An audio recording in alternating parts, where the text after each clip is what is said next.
The temperature had dropped to 40 below zero, and through the small window of his earth-covered dwelling, Caspar could see smoke pouring desperately from every chimney in the settlement as families burned through their winter wood in a single night. Inside his own home, built half into the ground and half above it, his children slept comfortably under a single blanket, while a modest fire barely larger than a cooking flame kept the entire space warm. Before we go further, let us know where you're watching from.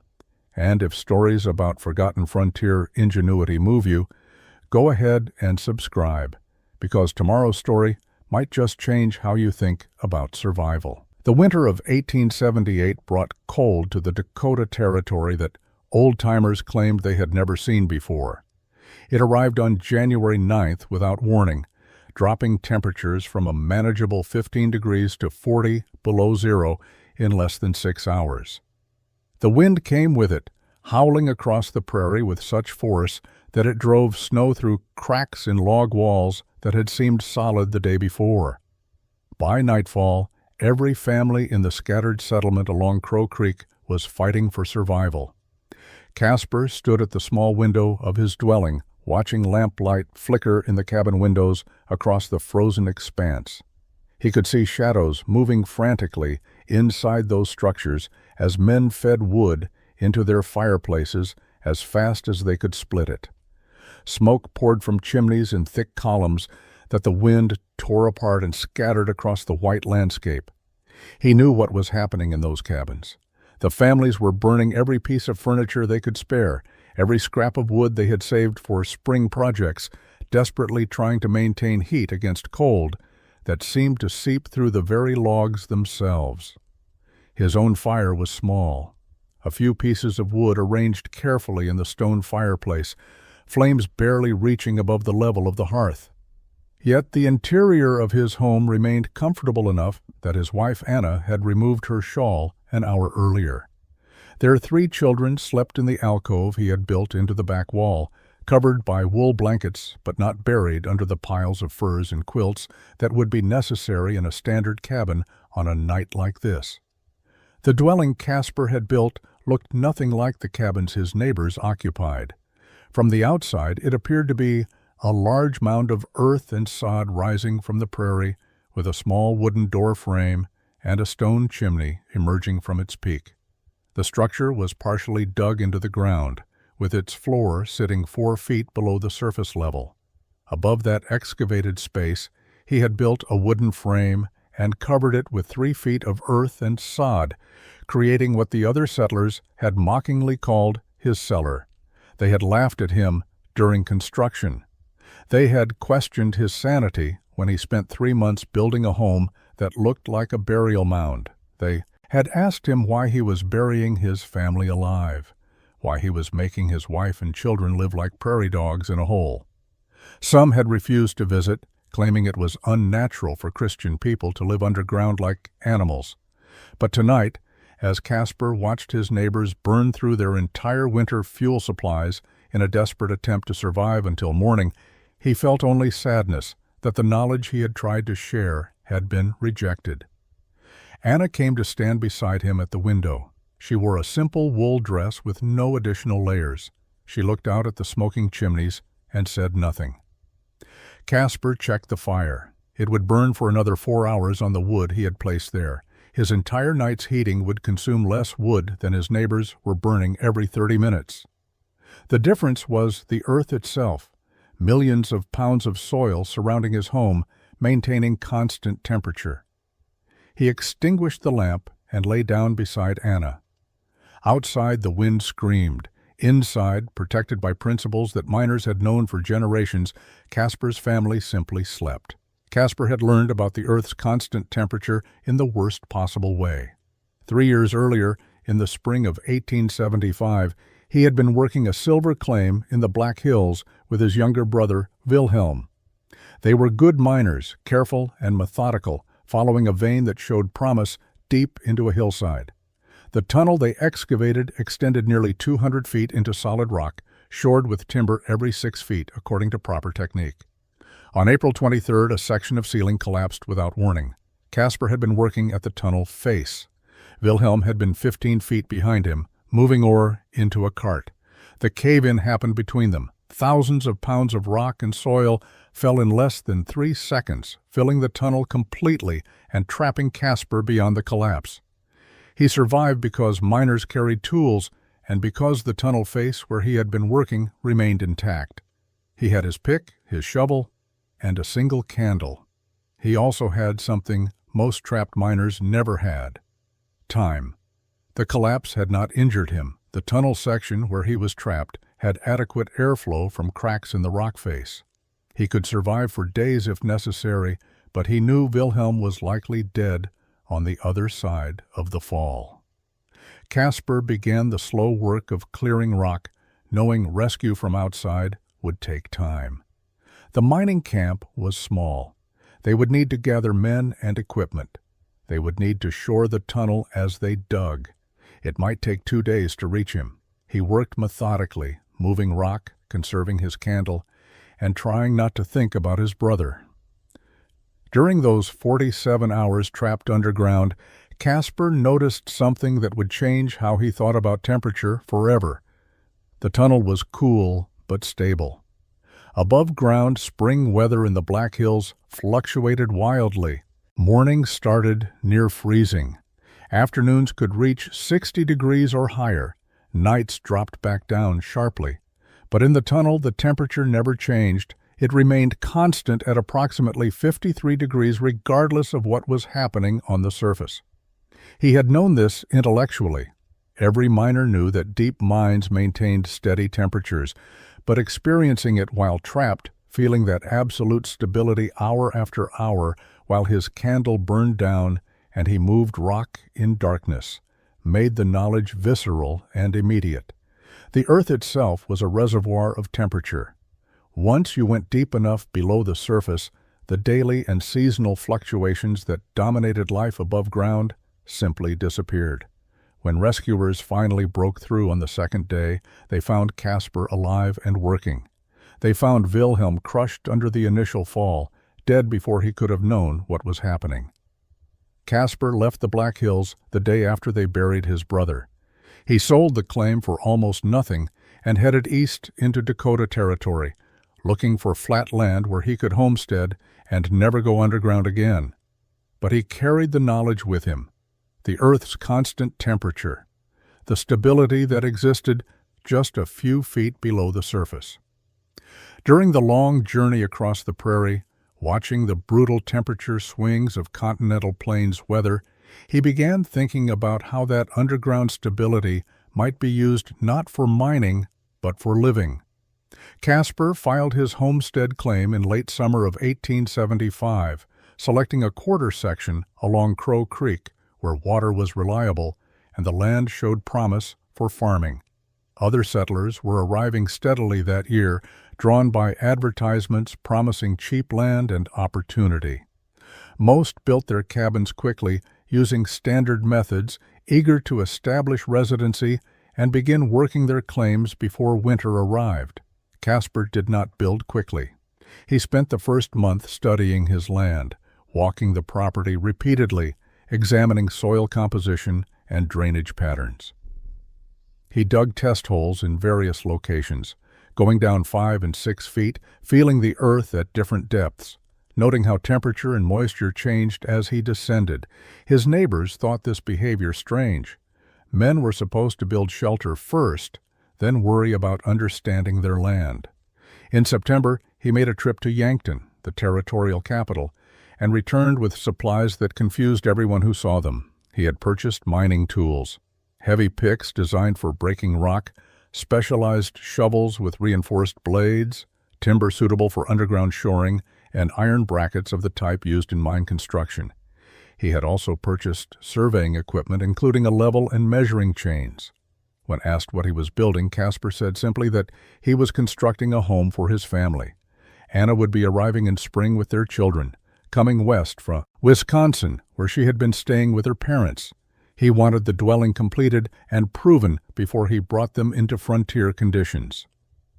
In early October, Caspar began digging. He had selected a site on a gentle rise with good drainage, far enough from the creek to avoid spring flooding, but close enough for convenient water access.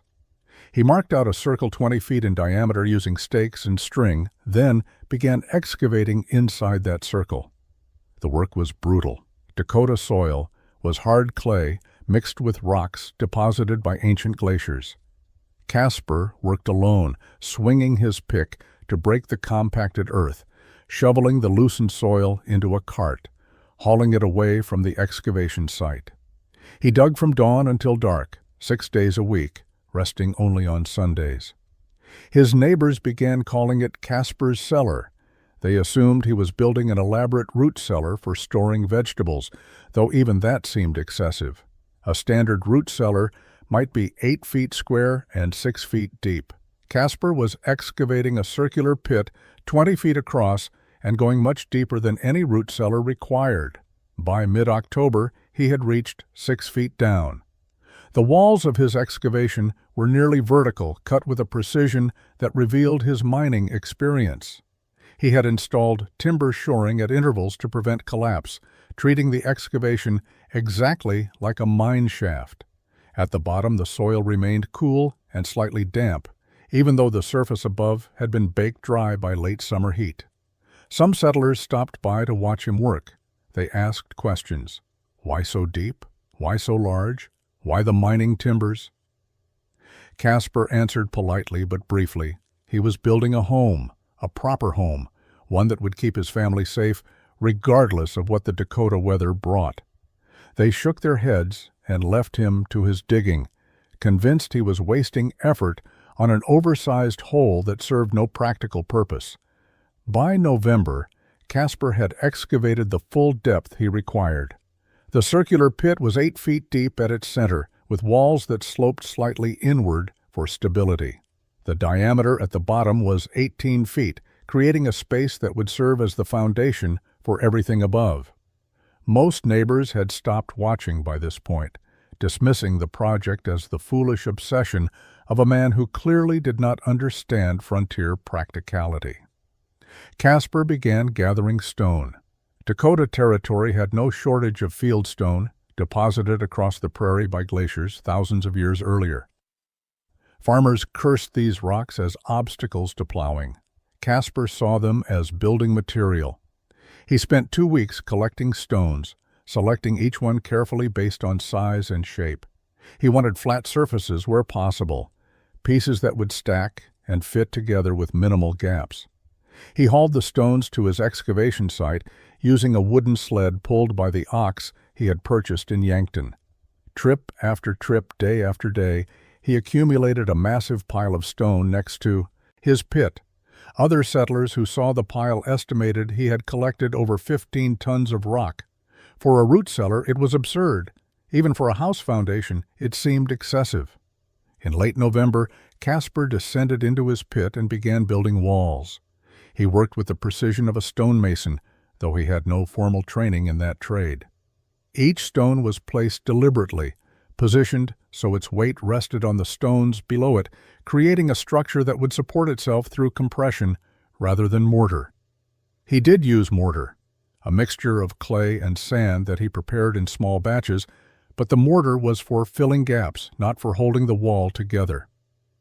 The stone walls rose from the floor of the excavation, following the circular perimeter. Casper built them thick, nearly 2 feet across at the base, tapering slightly as they rose. He left a gap on the south side for a doorway that would eventually connect to stairs leading up to ground level. The walls climbed slowly. A good day's work might add 6 inches of height around the entire circumference. As the walls approached ground level, Casper began constructing an arched ceiling. This was the most technically demanding part of the underground chamber. He built wooden forms to support the arch during construction, carefully shaping them to create a dome that would distribute weight evenly across the circular walls.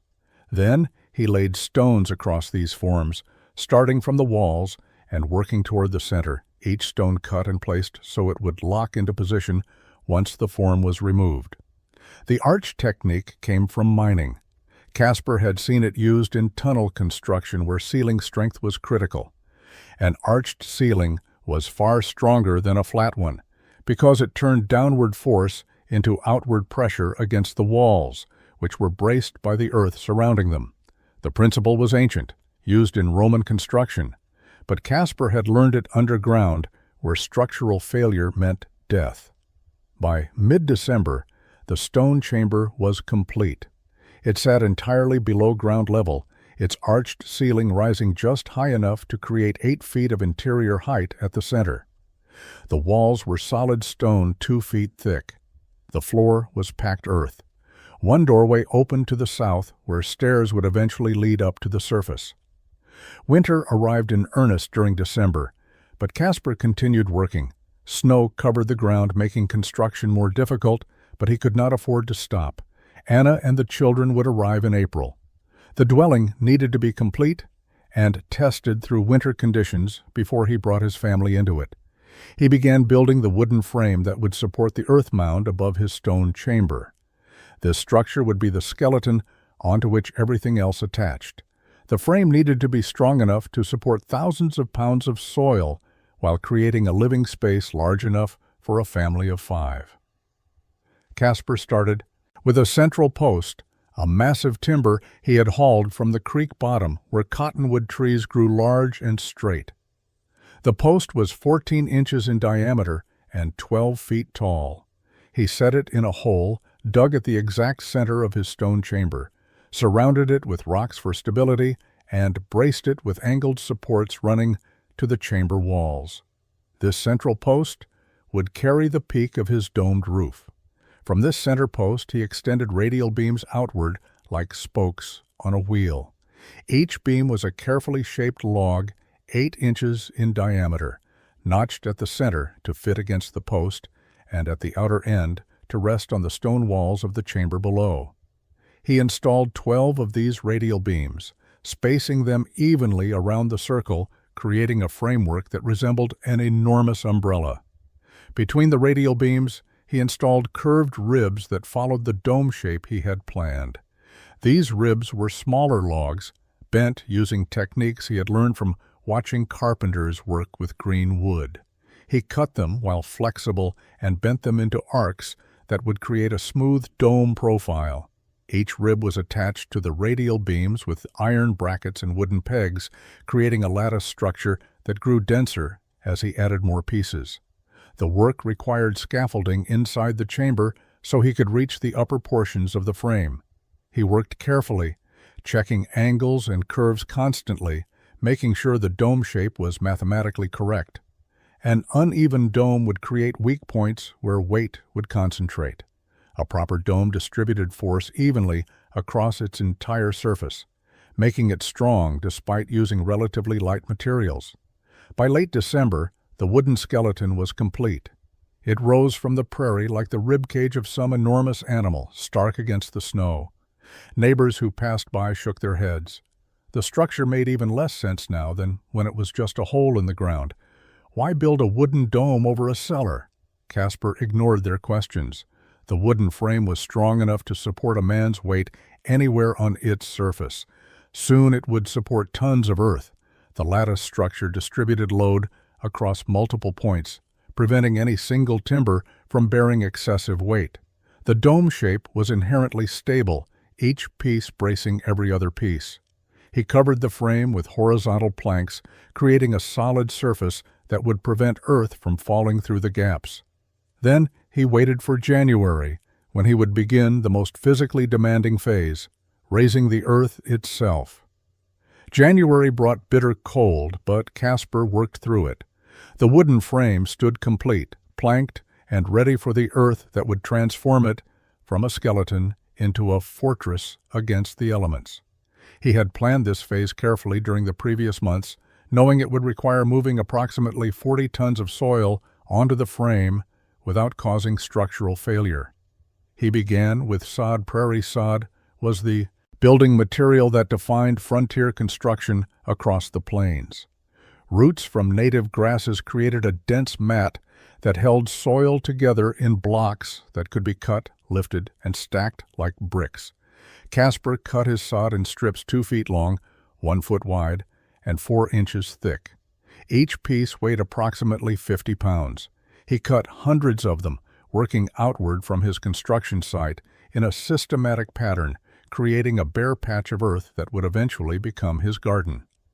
He laid the first course of sod around the base of his wooden frame, placing each piece grass side down so the roots would knit together. The sod extended from the stone walls of the underground chamber outward, creating a gentle slope. He overlapped the pieces like shingles, ensuring water would drain downward and outward, never finding a path into the structure. The second course went on top of the first, offset, so joints did not align.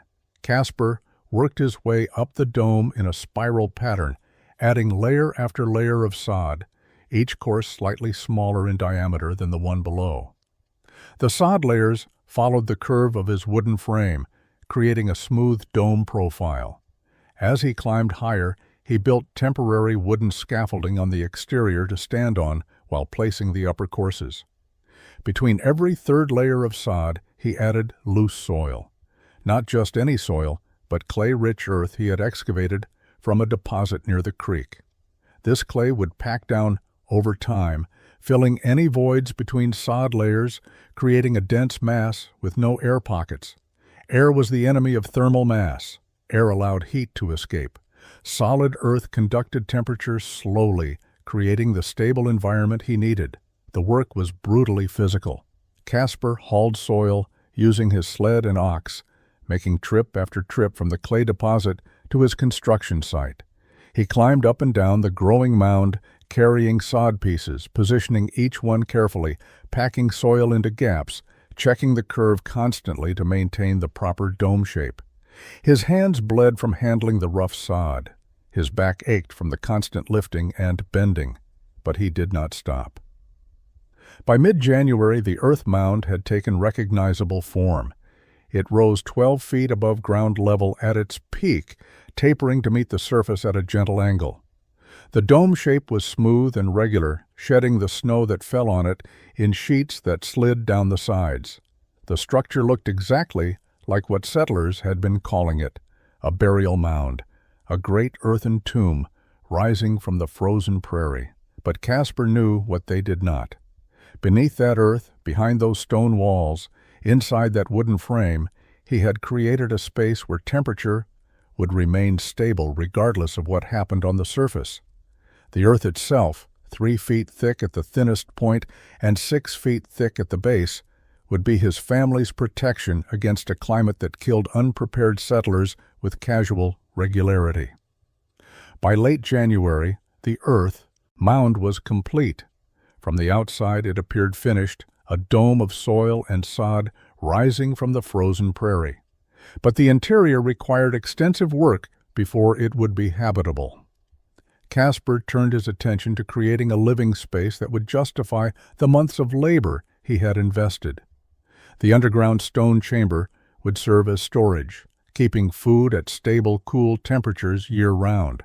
But the main living area would be in the space beneath the earth mound, at ground level, where the wooden frame created a domed room 18 feet in diameter. This space needed a fireplace, ventilation, and furniture. The fireplace was the most critical component. Casper built it into the north side of the chamber using the same fieldstone from the underground walls. But this was not a simple box for containing fire. It was an engineered system designed to extract maximum heat from minimum fuel. He started with a firebox lined with fire brick, material he had purchased in Yankton specifically for this purpose. Fire brick could withstand intense heat without cracking, and it absorbed heat and radiated it back into the room long after the fire burned down. The firebox was small, only 2 feet wide and 18 inches deep, forcing efficient combustion. Above the firebox, Casper built a smoke chamber with a baffle system. The smoke did not go straight up the chimney. Instead, it traveled through a horizontal passage that ran along the dome curve before turning upward. This passage was lined with stone that absorbed heat from the smoke before it exited. The hot smoke gave up thermal energy to stone, which then radiated that heat into the living space for hours. The chimney extended up through the earth mound, emerging at the dome peak. Casper built it with double walls, creating an air gap between inner and outer stone layers. This gap insulated the chimney, keeping smoke hot enough to create good draft, and it created a channel where cool air from the underground chamber could be drawn upward by convection, creating circulation throughout the dwelling. He installed an iron damper in the chimney that could be closed when fire was not burning, preventing heat loss. He also built a small metal door for the firebox, allowing control of airflow and combustion rate.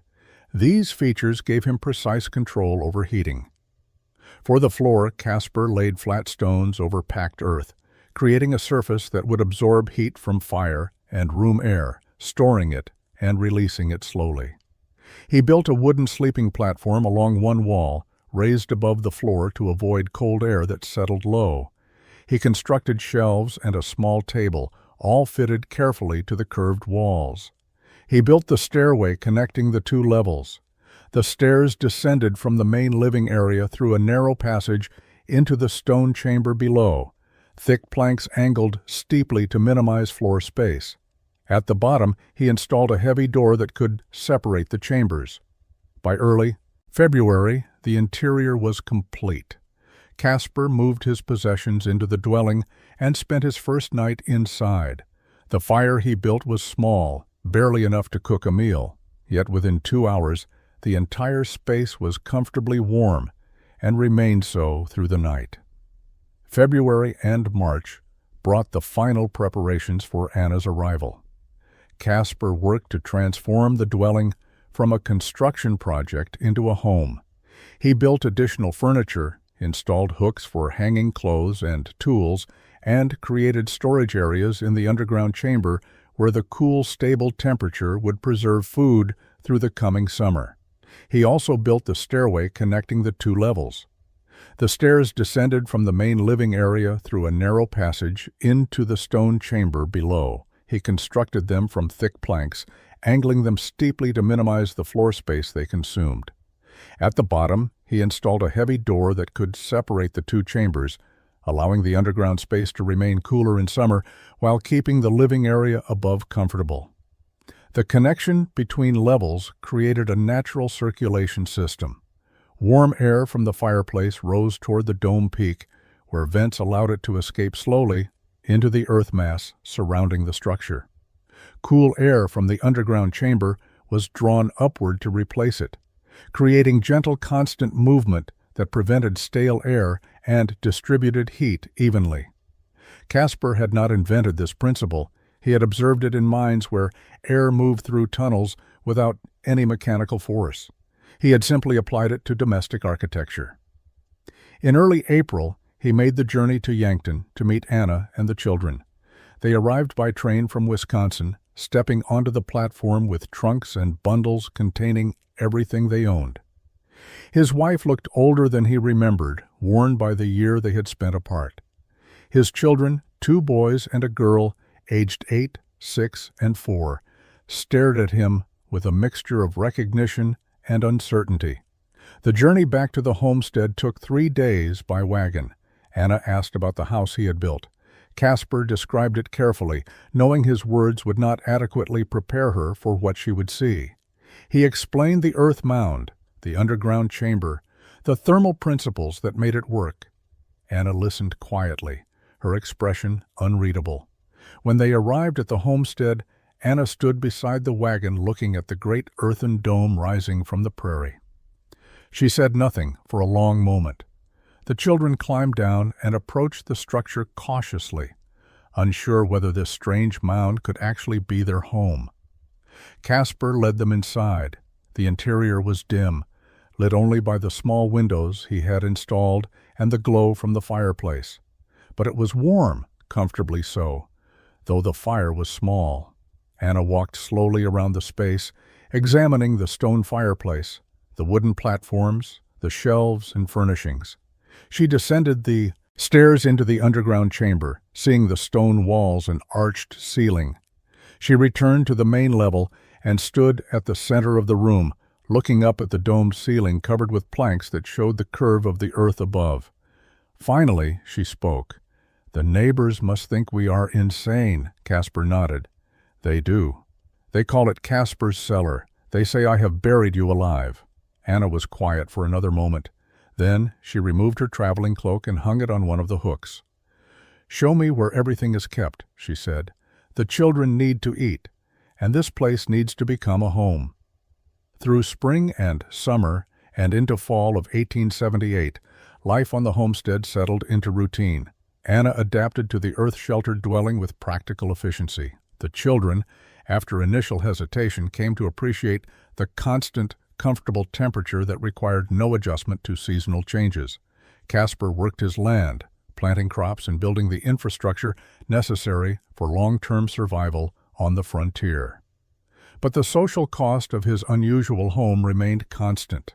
Other settlers' wives rarely visited Anna. When they did, they entered the earth mound reluctantly, staying only briefly before making excuses to leave. The children faced regular teasing at the small school that had been established 3 miles from their homestead. They were called mole children, cellar rats, and prairie dogs. Anna endured polite but distant treatment at the monthly gatherings where settler families came together. Casper had tried to share his knowledge. In the fall, when 2 new families arrived and began building standard log cabins, he offered to help them construct earth-sheltered dwellings instead. He explained the thermal principles, the fuel savings, the superior protection against extreme weather. Both families declined politely. One man said directly that he had not come west to live in a hole like an animal. The other simply said he preferred traditional construction methods. By December, both families had completed their cabins and moved in. The structures were well built by frontier standards with tight-fitting logs and proper chinking. The families seemed comfortable and confident as winter approached. The first weeks of January brought normal cold. Temperatures dropped below zero regularly, but this was expected. Families burned wood steadily, keeping their cabins warm, accepting the constant labor of splitting fuel and feeding fires as simply the cost of winter survival. Then, on January 9th, the weather changed. The temperature dropped 40 degrees in 6 hours. By midnight, it had reached 40 below zero. Wind came with the cold, driving through any gap or crack, making the actual temperature feel even colder. This was the kind of cold that killed exposed skin in minutes, that froze water solid in metal pots sitting near fires, that turned cabins into desperate battlegrounds between human effort and atmospheric brutality. Casper woke that night to the sound of wind screaming across the prairie.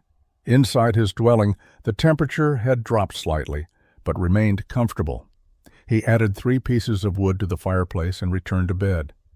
Anna and the children slept undisturbed. At dawn, he looked out the small window toward the nearest neighbor's cabin half a mile away. Smoke poured from the chimney in a thick column.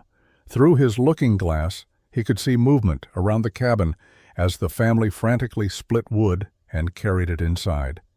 They were burning fuel at an unsustainable rate, fighting to keep temperature inside the cabin above freezing.